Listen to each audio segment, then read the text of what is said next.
ஈரானின் வடமேற்கு பிரதேசத்தை இலக்கு வைத்து தாக்குதல்களை மேற்கொண்டு குறித்த பிரதேசத்தை முழுமையாக கைப்பற்றப் போவதாக அறிவித்த பயங்கரவாதிகளும் ஈரானினுடைய உச்சேவுகணை தாக்குதல்களும் ட்ரோன் தாக்குதல்களும் அதிரடியான பதிலடி தாக்குதல்களை ஆரம்பித்த ஹிஸ்புல்லாஹ் இராணுவத்தினரும் தெற்கு லெபனான் எல்லை பிரதேசத்திலே பற்றி எரியும் மெர்காவா போர்த்தாங்கி வாகனங்களும் இந்த புரிந்துணர்வு ஒப்பந்தம் தொடர்பாகவும் ஈரானினுடைய நிலைப்பாடுகள் தொடர்பாகவும் ஈரான் மேற்கொண்டிருக்கக்கூடிய தந்திரமான காய் நகர்த்தல்கள் தொடர்பாகவும் அமெரிக்க உளவுத்துறையானது டொனால்ட் ட்ரம்பிடம் சமர்ப்பித்திருக்கக்கூடிய அறிக்கையும் இந்த அறிக்கையிலே இருக்கக்கூடிய மிக முக்கியமான விடயங்களும் ஈரானுக்கு எதிரான ஐரோப்பிய நாடுகளின் நிலைப்பாடுகளும் அடுத்த கட்ட நகர்வுகளும் காசாவிலே நிறுத்தப்பட்டிருக்கக்கூடிய அடுத்த கட்ட தரைவழி தாக்குதல்களும் அடிமை மத்தியஸ்தர்களுடைய எச்சரிக்கைகளும் வெளியாகி இருக்கக்கூடிய மிக முக்கியமான தகவல்களும் வெஸ்ட் பேங்கினுடைய ஹீப்ரோன் பிரதேசத்தை முழுமையாக கைப்பற்றப் போவதாக அறிவித்திருக்கக்கூடிய இஸ்ரேலிய ஆக்கிரமிப்பு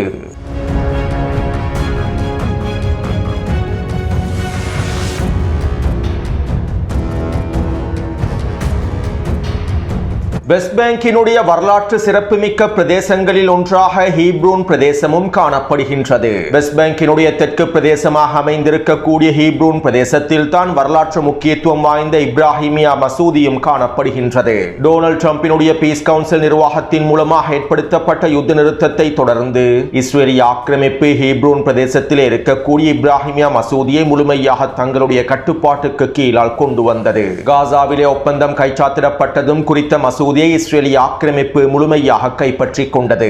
இந்த வருடத்தினுடைய ஆரம்பத்திலேயே இவை தொடர்பான தகவல்களை பதிவிட்டிருந்தேன். அதே போன்று ஹீப்ரோன் பிரதேசத்தில் இருக்கக்கூடிய ஃபதா அமைப்புக்கு சார்பான பலஸ்தீனிய தலைமைகள் ஃபதா அமைப்பிலிருந்து முழுமையாக விலகியுள்ளார்கள். கைகூலி துரோகி அப்பாஸோடு ஏற்பட்ட முரண்பாடுகளின் விளைவாகவே ஹீப்ரோன் பிரதேசத்தில் இருக்கக்கூடிய ஃபதா அமைப்பினுடைய தலைவர்களும் மிக முக்கியமான வியாபாரிகளும் பலஸ்தீன அதிகார சபையுடனான உறவுகளை முறித்துக் கொண்டார்கள். இதைத் தொடர்ந்து ஹீப்ரோன் பிரதேசத்தில் இருக்கக்கூடிய ஃபதா அடிமைகளும் வியாபாரிகளும் இஸ்ரேலிய ஆக்கிரமிப்புடன் நேரடியான பேச்சுவார்த்தைகளை மேற்கொண்டார்கள். இதன்போது இவர்களுக்கு ஐக்கிய அரபு அமீரகமும் முழுமையான ஆதரவை வெளிப்படுத்தியது. மேலும் இந்த ஃபதா அடிமைகளுக்கு தேவையான முழுமையான ஆதரவை வழங்குவதாக ஐக்கிய அரபு அமீரகம் அறிவித்தது. இதற்கமைவாக பல மில்லியன் டாலர் உதவிகளையும் ஐக்கிய அரபு அமீரகம் வழங்கியது.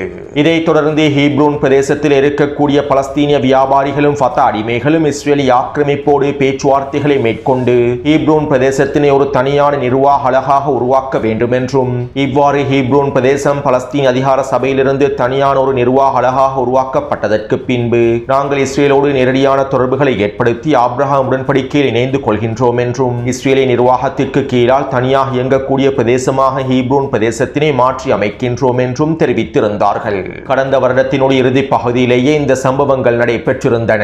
என்னுடைய காணொலிகளை தொடர்ச்சியாக பார்வையிடக்கூடியவர்களுக்கு இந்த தகவல்கள் தெளிவாக புரிந்திருக்கும். எனவே தற்போது இஸ்ரேலிய ஆக்கிரமிப்பு ஹீப்ரோன் பிரதேச ஃபதா அடிமைகளுடைய பலஸ்தீனிய வியாபாரிகளுடைய கோரிக்கைகளுக்கு அமைவாக ஒஸ்லோ உடன்படிக்கையிலிருந்து ஹீப்ரோன் பிரதேசத்தை முழுமையாக ரத்து செய்துள்ளது.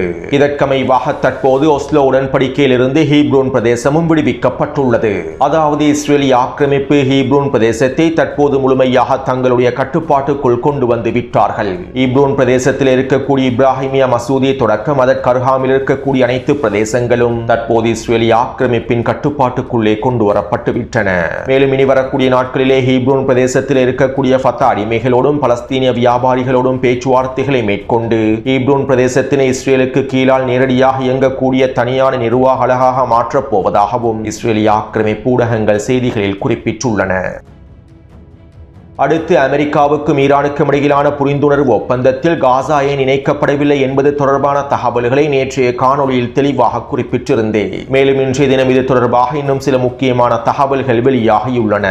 அதாவது பாகிஸ்தானிய மத்தியஸ்தர்களுடைய தலைமையில் மேற்கொண்ட பேச்சுவார்த்தைகளின் போது லெபனானிய களத்தை போன்று காசாவினுடைய களத்தையும் இணைத்துக் கொள்ள வேண்டும் என்றும் காசாவிலே இஸ்ரேலிய ஆக்கிரமிப்பு ஆரம்பிக்க இருக்கக்கூடிய தரைவழி தாக்குதல்களை முழுமையாக நிறுத்துவதற்கான நிபந்தனைகளையும் முன்வைக்க வேண்டும் என்றும் லெபனானிலே இஸ்ரேல் மேற்கொள்ளக்கூடிய வான்வழி தாக்குதல்களை நிறுத்துவதற்கான நிபந்தனைகளை போன்று காசாவிலும் இஸ்ரேலிய ஆக்கிரமிப்பு மேற்கொள்ளக்கூடிய வான்வழி தாக்குதல்களை நிறுத்துவதற்கான நிபந்தனைகளையும் இணைத்துக் கொள்ள வேண்டும் என்றும் ஈரானிய தலைமைகள் பாகிஸ்தானிய மத்தியஸ்தர்களுக்கு முன்வைத்துள்ளார்கள். இருப்பினும் கடந்த 3 வாரங்களுக்கு முன்பு பாகிஸ்தானிய மத்தியஸ்தர்களோடு கத்தாரிய மத்தியஸ்தர்களும் இணைந்து கொண்டார்கள். தற்போது ஈரானுக்கும் அமெரிக்காவுக்கும் இடையிலே உடன்பாட்டை ஏற்றிருக்கக்கூடிய புரிந்துணர்வு ஒப்பந்தம் கத்தாரிய மத்தியஸ்தர்கள் மூலமாகவே வடிவமைக்கப்பட்டிருந்தது. கத்தாரிய மத்தியஸ்தர்கள் ஈரானுக்கு தொடர்ச்சியாக விஜயம் செய்து ஈரானிய தலைமைகளோடு பேச்சுவார்த்தைகளை மேற்கொண்டு இந்த புரிந்துணர்வு உடன்படிக்கையை ஏற்படுத்துவதற்கான முயற்சிகளை மேற்கொண்டிருந்தார்கள். மேலும் இதிலே கத்தார் மத்தியஸ்தராக களமிறங்குவதற்கான காரணங்களையும் 3 வாரங்களுக்கு முன்பே நான் குறிப்பிட்டிருந்தேன். ஆரம்பத்தில் கத்தாரிய மத்தியஸ்தத்தை ஈரான் முழுமையாக நிராகரித்தாலும் பின்பு பாகிஸ்தானிய மத்தியஸ்தர்கள் நேரடியாக கத்தாரிய மத்தியஸ்தர்களின் உதவியை நாடியிருந்தார்கள்.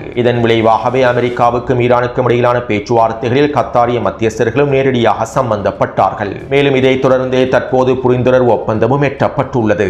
அத்தோடு இவ்வாறு கத்தாரிய மத்தியஸ்தர்களும் பாகிஸ்தானிய மத்தியஸ்தர்களோடு சம்பந்தப்பட்டிருக்கக்கூடிய வேளையில் காசாவினுடைய களம் தொடர்பான நிபந்தனைகள் நேரடியாக உள்ளடக்கப்பட வேண்டும் என ஈரானிய தலைமைகள் சில கோரிக்கைகளை முன்வைத்திருந்தார்கள். லெபனானிய களத்தில் தாக்குதல்கள் முழுமையாக நிறுத்தப்பட வேண்டும் என்று முன்மொழிவிலே குறிப்பிடப்படுவதை போன்று காசாவின் களத்திலும் தாக்குதல்கள் நிறுத்தப்பட வேண்டும் என்கின்ற வாசகங்கள் சேர்த்துக் கொள்ளப்பட வேண்டும் என ஈரானிய தலைமைகள் கத்தார் மற்றும் பாகிஸ்தானிய மத்தியஸ்தர்களுக்கு கோரிக்கைகளை முன்வைத்திருந்தார்கள். இருப்பினும் இவற்றை கத்தாரிய மத்தியஸ்தர்கள் முழுமையாக நிராகரித்துள்ளார்கள்.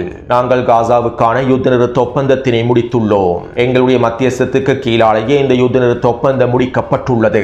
இதனால் தற்போதைய அமெரிக்காவுடனான பேச்சுவார்த்தைகளில் நாங்கள் காசாவினுடைய களம் தொடர்பான எந்தவிதமான நிலைப்பாடுகளையும் நிபந்தனைகளையும் இணைத்துக் கொள்ள முடியாது என கத்தாரிய மத்தியஸ்தர்கள் வெளிப்படையாக அறிவித்துள்ளார்கள். மேலும் காசாவினுடைய பிரச்சனையானது எங்களுடைய மத்தியஸ்தர்கள் மூலமாகவும் துருக்கி மற்றும் எகிப்திய மத்தியஸ்தர்கள் மூலமாகவும் கையாளப்படுகின்றது என்றும் இதிலே ஈரானிய விவகாரங்கள் தலையிட முடியாது என்றும் கத்தாரிய மத்தியஸ்தர்கள் ஈரானிய தலைமைகளுக்கு தெளிவாக கூறியுள்ளார்கள். இதைத் தொடர்ந்தே குறித்த புரிந்துணர்வு ஒப்பந்தத்தில் காசா தொடர்பான நேரடியான வாசகங்கள் இணைத்துக் கொள்ளப்படவில்லை.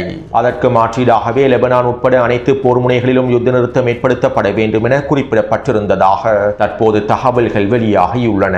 எனவே காசா தொடர்பான வாசகங்களை குறித்த புரிந்துணர்வு ஒப்பந்தத்தில் நேரடியாக இணைத்துக் கொள்வதற்கு கத்தாரி அடிமை மத்தியஸ்தர்கள் முழுமையான சம்மதத்தினை வழங்கவில்லை என்பதனை எங்களுக்கு தெளிவாக புரிந்து கொள்ள முடியும். காசாவுக்கான ஒப்பந்தத்தையும் கத்தாரி அடிமை மத்தியஸ்தர்கள் மேற்கொண்டிருப்பதனால் இந்த ஒப்பந்தத்திலும் காசாவை இணைத்துக் கொள்வது கத்தாரிய மத்தியஸ்தர்களை குறைமதிப்பிற்குட்படுத்துவதாக அமையும். இதன் விளைவாகவே அவர்கள் காசா தொடர்பான வாசகங்களை நேரடியாக இணைத்துக் கொள்வதற்கு மறுப்பை தெரிவித்துள்ளார்கள். மேலும் இந்த அடிமை மத்தியஸ்தர்கள் காசாவின் களத்திலே மேற்கொள்ளப்பட்டிருக்கக்கூடிய ஒப்பந்தத்தில் ஈரான் நேரடியாக தலையிடுவதனையும் விரும்பவில்லை.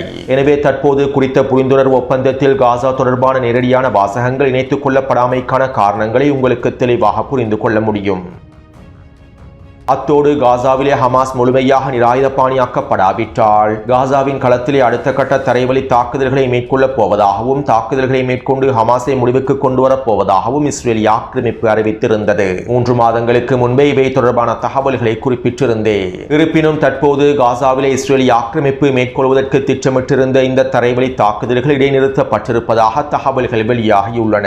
குறித்த புரிந்துணர்வு ஒப்பந்தத்திற்கு அமைவாகவே இந்த தரைவழி தாக்குதல்களை நிறுத்துமாறு அமெரிக்கா இஸ்ரேலுக்கு அழுத்தங்களை வழங்கி இருப்பதாகவும் காசாவின் களத்தில் இருக்கக்கூடிய ஊடகவியலாளர்கள் தெரிவித்துள்ளார்கள். இருப்பினும் இஸ்ரேலிய ஆக்கிரமிப்பு இந்த தரைவழி தாக்குதல்களை முழுமையாக நிறுத்தப் போவதில்லை. மீண்டும் ஈரானுக்கு எதிரான தாக்குதல்கள் ஆரம்பிக்கப்பட்டதற்கு பின்பு அமெரிக்க தேர்தல் களம் முடிவடைந்ததற்கு பின்பு காசாவின் களத்திலும் இஸ்ரேலிய ஆக்கிரமிப்பு மீண்டும் தரைவழி தாக்குதல்களை ஆரம்பிப்பதற்கான வாய்ப்புகளை அதிகமாக இருக்கின்றன. அடுத்து இஸ்ரேலிய ஆக்கிரமிப்பின் நிதியமைச்சர் ஸ்மோட்ரிச் ஊடகங்களிடம் இவ்வாறு தெரிவித்தார். லெபனானிய களத்தில் இஸ்ரேலிய ராணுவத்தினுடைய செயற்பாடுகள் சுதந்திரமாகவே இருக்கும். நாங்கள் லெபனானிய களத்தை விட்டு வெளியேறப் போவதில்லை. தெற்கு லெபனான் எல்லை பிரதேசங்களில் இருந்தும் பின்வாங்கப் போவதில்லை. தற்போது அமெரிக்காவுக்கும் ஈரானுக்கும் இடையிலே கைச்சாத்திடப்பட போகும் புரிந்துணர்வு ஒப்பந்தமானது மிகவும் மோசமான ஒப்பந்தமாகும். இந்த ஒப்பந்தத்தினை நான் ஒரு பொழுதும் ஏற்றுக்கொள்ளவே மாட்டேன். மேலும் இந்த ஒப்பந்தத்தினை நான் வெளிப்படையாக எதிர்க்கின்றேன். இந்த ஒப்பந்தத்தில் இருக்கக்கூடிய சிக்கல்கள் தொடர்பாக நான் ஏற்கனவே பல விடயங்களை கூறிவிட்டேன். தற்போது எங்களுக்கும் அமெரிக்காவுக்கும் இடையில் உண்மையான கருத்து வேறுபாடுகள் நிலவுகின்றன. மேலும் இந்த கருத்து வேறுபாடுகள் எங்களுடைய இராணுவ செயற்பாடுகளை பாதிக்க கூடாது. இது தொடர்பாக நான் பிரதமர் நெட்டன்யாகுவோடு நேற்றைய தினமே விவாதங்களை மேற்கொண்டிருந்தேன். எங்களுடைய இராணுவ இலக்குகளை பாதுகாப்பது தொடர்பாக பிரதமர் நெட்டன்யாகுவுக்கு தெளிவாக எடுத்துரைத்துள்ளேன். அமெரிக்காவுக்கும் எங்களுக்கும் இடையில் ஏற்பட்டிருக்கக்கூடிய இந்த நெருக்கடியான நிலைமையை எவ்வாறு சமாளிக்க வேண்டும் என்பதனை நாங்கள் தீர்மானிக்க வேண்டும். இந்த நெருக்கடியை சமாளிப்பதன் மூலமாக நாங்கள் எங்களுடைய வெற்றி இலக்குகளை அடைந்து கொள்ள வேண்டும். அமெரிக்காவுக்கும் எங்களுக்கும் இடையில் இருக்கக்கூடிய கயிற்றை எங்களால் அறுக்க முடியாது. மேலும் இந்த கயிற்றை நாங்கள் இருக்க பிடித்துக் கொண்டு இஸ்ரேலினுடைய எதிர்காலத்தை பாதுகாப்பதற்கான எங்களுடைய மூலோபாய இலக்குகளை அடைந்து கொள்வதற்கான எல்லா விதமான வேலை திட்டங்களையும் நாங்கள் முழுமையாக முடிக்க வேண்டும். ஈரானினுடைய பயங்கரவாத ஆட்சியை முடிவுக்கு கொண்டு வருவதற்காகவே நாங்கள் இந்த போரை ஆரம்பித்தோம். இதனை முடிவுக்கு கொண்டு வராமல் எங்களுடைய வேலை திட்டங்கள் ஒரு பொழுதும் முடிவு பெறாது. ஈரானிலே இந்த ஆட்சியை தொடர்வதனை எங்களுக்கு ஒரு பொழுதும் ஏற்றுக்கொள்ளவே முடியாது. அதே போன்று நாங்கள் ஹிஸ்புல்லாவுக்கு எதிராகவும் ஹமாஸுக்கு எதிராகவும் தொடர்ச்சியான பதிலடிகளை வழங்குவோம். காசாவிலும் லெபனானிலும் நாங்கள் தொடர்ச்சியாக நிலைத்திருப்போம். மஞ்சள் எல்லை பிரதேசங்களில் இருந்து நாங்கள் ஒரு பொழுதும் வெளியேறப் போவதில்லை. தெற்கு லெபனான் பிரதேசத்திலே எங்களுடைய இருப்பை பாதுகாப்போம். காசாவிலே ஹமாஸ் அவர்களுடைய ஆயுதங்களை கீழே வைக்கும் வரை, தெற்கு லெபனான் பிரதேசத்திலே ஹிஸ்புல்லா அதனுடைய ஆயுதங்களை கீழே வைக்கும் வரை எங்களுடைய ஆயுதங்கள் சுதந்திரமாகவே செயற்படும். எங்களுடைய ஆயுதங்களை யாராலும் கட்டுப்படுத்தவே முடியாது. விரைவில் நாங்கள் அனைத்து பகுதிகளிலும் தாக்குதல்களை முழுமையாகவும் வீரியமாகவும் ஆரம்பிப்போம் என இஸ்ரேலிய ஆக்கிரமிப்பினுடைய நிதி அமைச்சர் ஸ்மோட்ரிச் தெரிவித்துள்ளார். அத்தோடு தெற்கு லெபனான் பிரதேசத்திலே இஸ்ரேலிய ஆக்கிரமிப்பு தொடர்ச்சியான வான்வழி தாக்குதல்களை மேற்கொண்டு வருகின்றது. கடந்த 24 மணித்தியாலங்களுக்குள் தெற்கு லெபனான் பிரதேசத்திலே 6க்கும் அதிகமான வான்வழி தாக்குதல்களை இஸ்ரேலிய ஆக்கிரமிப்பு மேற்கொண்டிருந்தது. மேலும் 2 வாகனங்கள் இலக்கு வைத்து படுகொலை தாக்குதல்களையும் மேற்கொண்டிருந்தது. இவ்வாறு இஸ்ரேலிய ஆக்கிரமிப்பு புரிந்துணர்வு ஒப்பந்தத்தினை மதிக்காமல் தொடர்ச்சியாக யுத்த நிறுத்த மீறல்களை மேற்கொண்டு வருவதனால் ஈரானினுடைய காத்தமல் அன்பியா தலைமையகத்தினுடைய ஊடக பேச்சாளர் அதிரடியாக எச்சரிக்கைகளை வெளியிட்டிருந்தார். உலக மக்களே, ஒரு விடயத்தை நாங்கள் தெளிவாக கூறிக்கொள்கின்றோம். போரானது முடிவுக்கு வந்துவிட்டதாக டொனால்ட் ட்ரம்ப் அறிவித்ததற்கு பின்பும் குழந்தைகளை இனப்படுகொலை செய்யக்கூடிய ஜியோனிஸ் ஆக்கிரமிப்பு தெற்கு லெபனான் பிரதேசத்தில் தொடர்ச்சியான தாக்குதல்களை மேற்கொண்டு வருகின்றது. புரிந்துணர்வு ஒப்பந்தம் எட்டப்பட்டதிலிருந்து தற்போது வரை இஸ்ரேலிய ஆக்கிரமிப்பு 84 தடவைகளுக்கு மேலால் யுத்த நிறுத்தத்தை மீறிவிட்டது. ஜியோனிஸ் ஆக்கிரமிப்பு தற்போது இந்த யுத்த நிறுத்த மீறல்களை முழுமையாக முடிவுக்கு கொண்டு வர வேண்டும். இல்லாவிட்டால் நாங்கள் உச்ச பதிலடி தாக்குதல்களை இஸ்ரேலிய ஆக்கிரமிப்புக்கு எதிராக மேற்கொள்வோம் என ஈரானிய காத்தமல் அன்பியா தலைமையகத்தினுடைய ஊடக பேச்சாளர் தெரிவித்தார். இதைத் தொடர்ந்து ஹிஸ்புல்லா இராணுவத்தினரும் எச்சரிக்கைகளை வெளியிட்டிருந்தார்கள். இஸ்ரேலிய ஆக்கிரமிப்பு வான்வழி தாக்குதல்களை நிறுத்தாவிட்டால் தெற்கு லெபனான் பிரதேசத்தினுடைய எல்லைகளில் நிலை கொண்டிருக்கக்கூடிய இஸ்ரேலிய ஆக்கிரமிப்புக்கு எதிராக நாங்கள் தாக்குதல்களை மீண்டும் ஆரம்பிப்போம் என தெரிவித்திருந்தார்கள். மேலும் இதற்கமைவாக இன்று அதிகாலை வேளையில் ஹிஸ்புல்லா இராணுவத்தினர் தெற்கு லெபனானுடைய எல்லை பிரதேசத்திலே நிலை கொண்டிருக்கக்கூடிய இஸ்ரேலிய ஆக்கிரமிப்பின் கவச படைகளுக்கு எதிராக தாக்குதல்களை ஆரம்பித்திருந்தார்கள். யுத்த நிறுத்த ஒப்பந்தத்தை மீறி இஸ்ரேலிய ஆக்கிரமிப்பு மேற்கொள்ளக்கூடிய தாக்குதல்களுக்கு பதிலடியாகவே இஸ்ரேலிய ஆக்கிரமிப்பின் மெர்காவா போர்த்தாங்கி வாகனங்களையும் நேமர் போர் வாகனங்களையும் இலக்கு வைத்து ட்ரோன் தாக்குதல்களையும் கவசதர் பேவுகணை தாக்குதல்களையும் மேற்கொண்டிருந்தார்கள். இந்த தாக்குதலினால் கஃபர் பிரதேசத்திலே இஸ்ரேலிய ஆக்கிரமிப்பின் 2 மெர்காவா போர்த்தாங்கி வாகனங்கள் முழுமையாக தீக்கிரையாக்கப்பட்டிருந்தன. மேலும் ஒரு நேமர் ட்ரூப்ஸ் கெரியர் வாகனம் ஒன்றும் இலக்கு வைக்கப்பட்டிருந்தது. அதே போன்று ஒரு மெர்காவா போர்த்தாங்கி வாகனம் முழுமையாக தீப்பற்றி எறியக்கூடிய காணொளிகள் வெளியாக இருந்தன. இவற்றை டெலிகிராம் சேனலில் பதிவிட்டுள்ளேன். எனவே யுத்த நிறுத்த ஒப்பந்தத்தை மீறி இஸ்ரேலிய ஆக்கிரமிப்பு தெற்கு லெபனான் பிரதேசத்திலே வான்வழி தாக்குதல்களை தொடர்வதனால் தெற்கு லெபனான் எல்லை பிரதேசத்திலே நிலை கொண்டிருக்கக்கூடிய இஸ்ரேலிய ஆக்கிரமிப்பு ராணுவத்திற்கு எதிராக ஹிஸ்புல்லா இராணுவத்தினரும் வரையறுக்கப்பட்ட பதிலடி தாக்குதல்களை மேற்கொண்டு வருகின்றார்கள். மேலும் இந்த நிலைமையானது படிப்படியாக வீரியமடைவதற்கான வாய்ப்புகளை அதிகமாக இருக்கின்றன. நேற்றைய காணொலியிலும் நான் இதை தெளிவாக குறிப்பிட்டிருந்தேன். இந்த ஒப்பந்தத்தினுடைய நிபந்தனைகள் லெபனானிய களத்தில் ஒரு பொழுதும் நடைமுறைப்படுத்தப்பட மாட்டாது. இஸ்ரேலிய ஆக்கிரமிப்பு இந்த நிபந்தனைகளை நடைமுறைப்படுத்தாது. எனவே விரைவில் மீண்டும் லெபனானிய களத்தில் போரானது விரிவடையப் போகின்றது. அடுத்து அமெரிக்காவுக்கும் ஈரானுக்கும் இடையிலே மேற்கொள்ளப்பட்டிருக்கக்கூடிய புரிந்துணர்வு ஒப்பந்தத்திலே இருக்கக்கூடிய விடயங்கள் தொடர்பாக இன்னும் முழுமையாக வெளிப்படுத்தப்படவில்லை. நாளைய தினம் ஒப்பந்தம் உத்தியோகபூர்வமாக கைச்சாத்திடப்பட்டதற்கு பின்பே குறித்த புரிந்துணர்வு ஒப்பந்தத்தில் இருக்கக்கூடிய முழுமையான விடயங்கள் அம்பலப்படுத்தப்படும் என மத்தியஸ்தர்கள் அறிவித்துள்ளார்கள். இப்படியான நிலைமையில் அமெரிக்க ஊடகங்களினால் பல போலி பிரச்சாரங்களும் மேற்கொள்ளப்பட்டு வருகின்றன. குறித்த புரிந்துணர்வு ஒப்பந்தம் தொடர்பான காகிதங்கள் இஸ்ரேலுக்கு காண்பிக்கப்படவில்லை என்றும் அமெரிக்காவுக்கும் ஈரானுக்கும் இடையிலான புரிந்துணர்வு ஒப்பந்தத்தினை பார்வையிடுவதற்கான அனுமதி இஸ்ரேலுக்கு மறுக்கப்பட்டிருப்பதாக அமெரிக்க ஊடகங்கள் தெரிவித்திருந்தன.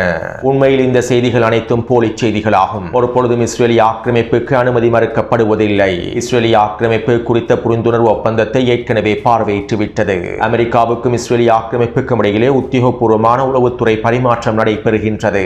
இதனால் குறித்த புரிந்துணர்வு ஒப்பந்தத்தில் இருக்கக்கூடிய அனைத்து விடயங்களும் இஸ்ரேலிய ஆக்கிரமிப்புக்கு நன்றாகவே தெரியும். நெட்டன்யாகுவும் குறித்த புரிந்துணர்வு ஒப்பந்தத்தினை முழுமையாக பார்வையிட்டுள்ளார். அதே நேரம் குறித்த புரிந்துணர்வு ஒப்பந்தத்தினால் அமெரிக்காவுக்கும் இஸ்ரேலுக்கும் இடையில் முரண்பாடுகள் ஏற்பட்டிருப்பதாக மேற்கொள்ளப்படக்கூடிய பிரச்சாரங்கள் அனைத்தும் போலியானவையாகும். இஸ்ரேலிய ஆக்கிரமிப்பின் நிதி அமைச்சர் ஸ்மோட்ரிச் கூறியிருக்கக்கூடிய கருத்துக்கள் மற்றும் அமெரிக்காவுக்கும் இஸ்ரேலுக்கும் இடையில் ஏற்பட்டிருக்கக்கூடிய கருத்து வேறுபாடுகள் தொடர்பான விடயங்கள் என்பன அனைத்தும் நாங்கள் நினைக்கக்கூடிய காரணத்தை விட வித்தியாசமானவை.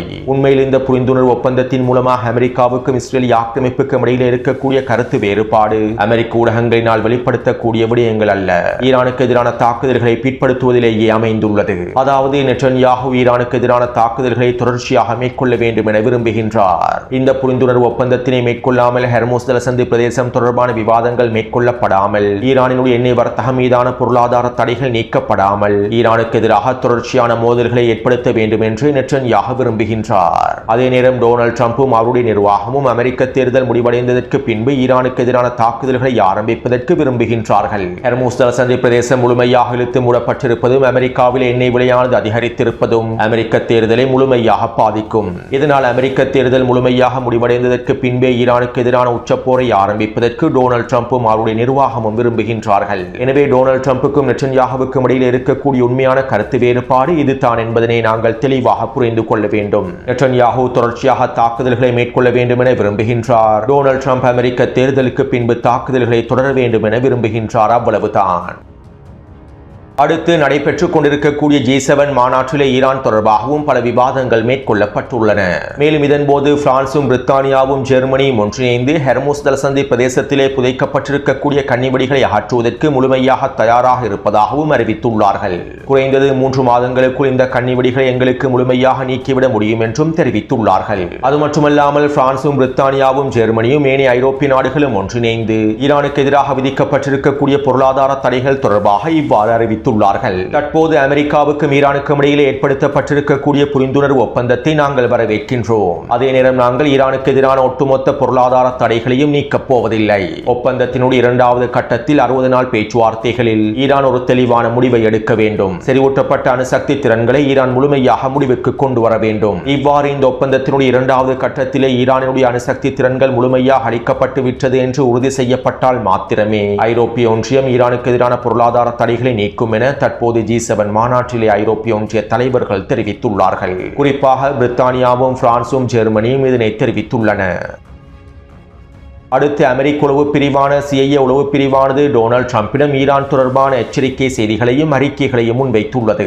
இந்த புரிந்துணர்வு ஒப்பந்தம் எட்டப்படுவதில் CIA உளவு பிரிவினுடைய தலைவர் முழுமையான ஆதரவை வெளிப்படுத்தி இருக்கவில்லை. இப்படியான நிலைமையிலேயே CIA உளவு பிரிவினுடைய தலைவர் டொனால்ட் ட்ரம்பிடம் இந்த அறிக்கையை சமர்ப்பித்துள்ளார். ஈரானினுடைய உச்ச தலைவர் முஜ்தபா கமேனி இந்த ஒப்பந்தத்தினுடைய 2வது கட்டத்தினை முடிப்பதற்கு விரும்பவில்லை. அணுசக்தி தொடர்பான செறிவூட்டப்பட்ட யுரேனியம் தொடர்பான முடிவுகளை எடுப்பதற்கு அவர் விரும்பவில்லை. மாறாக தற்போதைய புரிந்துணர்வு ஒப்பந்தத்தினை பயன்படுத்தி ஈரானுடைய எண்ணெய் வர்த்தகத்தின் மீதான தடைகளை நீக்கிக் கொள்வதற்கும் முடக்கப்பட்டிருக்கக்கூடிய சொத்துக்களை விடுவிப்பதற்குமே விரும்புகின்றார். மேலும் இவற்றை பெற்றுக் கொண்டதற்கு பின்பு 2ஆம் கட்டத்தினுடைய நிபந்தனைகளை அவர்கள் ஏற்றுக்கொள்ள மாட்டார்கள். 60 நாட்களுக்கு பின்பு ஈரான் இந்த ஒப்பந்தத்தினை முழுமையாக முடித்துக் கொள்வதற்கே விரும்புகின்றது. ஈரானுக்குள்ளே பணவீக்கம் உச்சக்கட்டத்தை அடைந்துள்ளது. ஈரானுக்குள்ளே பொருளாதார நெருக்கடிகள் உச்சக்கட்டத்தை அடைந்துள்ளன. இவற்றை தற்போதைய நிலைமையில் சரி செய்து கொள்வதற்காகவே இந்த காய் நகர்த்தல்களை ஈரானிய தலைமைகள் மேற்கொண்டுள்ளார்கள். இதனால் இந்த ஒப்பந்தத்தினுடைய 2வது கட்டமானது வெற்றி அளிப்பதற்கான வாய்ப்புகள் குறைவாகவே இருக்கின்றன.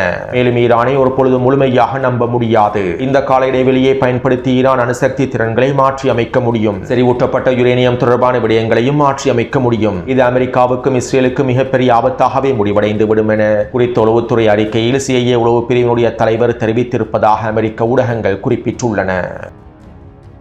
அடுத்து ஈரான் மற்றும் ஈராக்கினுடைய வடக்கு குர்திஸ்தான் எல்லை பிரதேசத்தில் இருக்கக்கூடிய சலாடின் பிரிகேட் என்று தங்களை அழைத்துக் கொள்ளக்கூடிய குர்திஷ் பிரிவுகளோடு சம்பந்தப்பட்டிருக்கக்கூடிய குர்திஷ் அல்-கைதா படைப்பிரிவானது பயங்கரவாத குழுவானது ஈரானினுடைய வடமேற்கு பிரதேசங்களை கைப்பற்றுவதற்கான அழைப்பை விடுத்துள்ளது. மேலும் இந்த பயங்கரவாதிகளும் பயங்கரவாத தலைமைகளும் ஈரானினுடைய வடமேற்கு பிரதேசத்தை முழுமையாக கைப்பற்றி அவற்றை குர்திஸ்தான் பிரதேசத்தோடு இணைத்துக் கொள்ளப் போவதாகவும் குர்திஷ் மக்களுடைய கட்டுப்பாட்டுக்கு கீழால் கொண்டு வரப் போவதாகவும் அறிவித்துள்ளார்கள். இதற்கான தாக்குதல்களை ஆரம்பிக்கப் போவதாகவும் அறிவித்திருந்தார்கள். இப்படியான நிலைமையில் நேற்றிரவும் ஈரானிய ராணுவத்தினர் அதிரடியான ஏவுகணை தாக்குதல்களையும் ட்ரோன் தாக்குதல்களையும் மேற்கொண்டிருந்தார்கள். ஈராக்கினுடைய குர்திஸ்தான் பிரதேசத்தை இலக்கு வைத்தும் எல்லை பகுதியில் இருக்கக்கூடிய பல முக்கியமான தளங்களை இலக்கு வைத்துமே இந்த உச்ச தாக்குதல்கள் மேற்கொள்ளப்பட்டிருந்தன.